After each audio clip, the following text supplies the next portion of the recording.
Dualisme kepemimpinan nasional adalah kondisi di mana ada dua orang pemimpin dengan kewenangan yang sama yang memimpin suatu organisasi atau negara.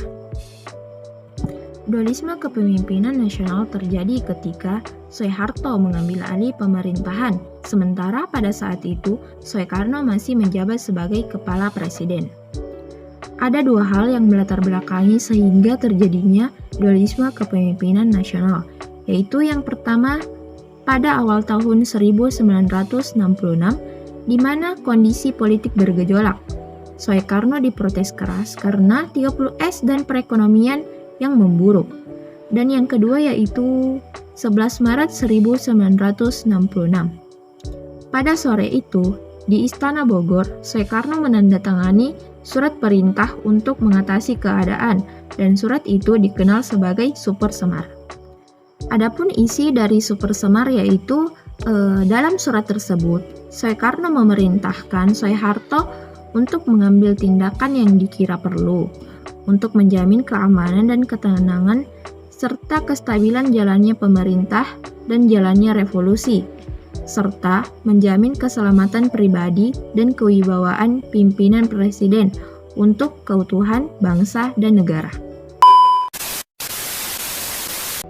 Selanjutnya, Soekarno mengadakan koordinasi pelaksanaan perintah dengan panglima-panglima lain dengan sebaik-baiknya, dan supaya melaporkan segala sesuatu yang bersangkut paut dalam tugas dan tanggung jawabnya. Kemudian, Super Semar bertujuan mengatasi situasi saat itu.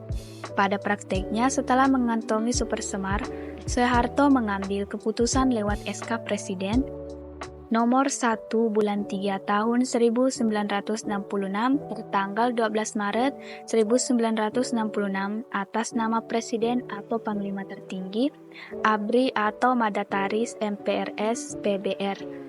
Keputusan tersebut yakni pembubaran PKI beserta ormasnya dan menyatakan sebagai partai terlarang. Penangkapan 15 menteri yang terlibat ataupun mendukung 30S, pemurnian MPRS dan lembaga negara lainnya dari unsur PKI dan menempatkan peranan lembaga itu sesuai dengan Undang-Undang Dasar 1945. Kemudian, Soekarno yang diasingkan tidak bisa berbuat banyak. Sementara Soeharto mendapat kekuasaan yang semakin besar. Dari hari-hari yang panjang transisi Orde Lama ke Orde Baru, sebuah memoir tahun 2008 di mana dualisme kepemimpinan memunculkan polarisasi.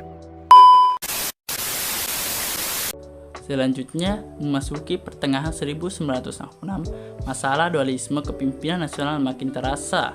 Soekarno tidak bisa lagi mencabut Super Semar ketika MPRS memutuskannya sebagai TAP MPR nomor 9/1906 pada 21 Juni 1966. Saat itu MPR mencabut Soekarno sebagai presiden seumur hidup sekaligus memberi kewenangan Soeharto sebagai pengemban Super Semar untuk membentuk kabinet pada tanggal 5 Juli 1966.